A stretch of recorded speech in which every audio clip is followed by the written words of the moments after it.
We're focused on delivery of two projects. One is the Glasgow City Innovation District and making that a climate neutral innovation district.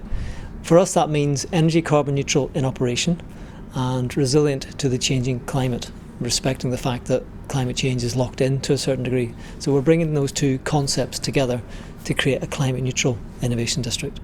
Now what that means in reality is we want to take heat, clean heat from the River Clyde, because there's a huge heat potential in the River Clyde passing through the city centre where the innovation district is. We want to distribute that in what we call a climate corridor along High Street, which, if you know your geography of the city centre, it touches the Clyde and goes all the way up to the M8 motorway, where we've got the hospital, we have the university, we have the city council, and we have lots of residential both within the district and outside the district, and obviously the business is in that district as well.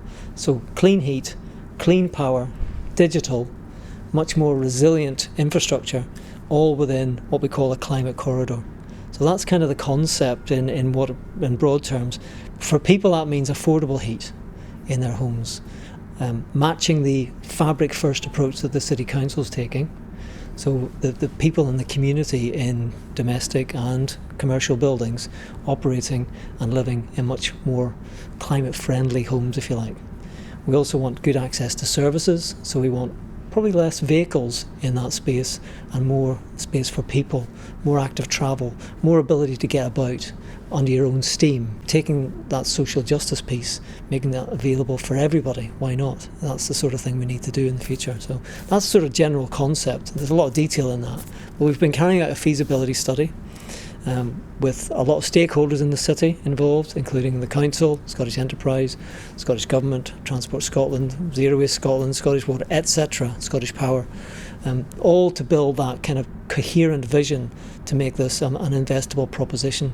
That's just finished, so we've got the cost, which starts at 210 million and goes up to £500 million once we start to include all of the residential. It looks at the deliverability of it. Is it deliverable? The answer is yes.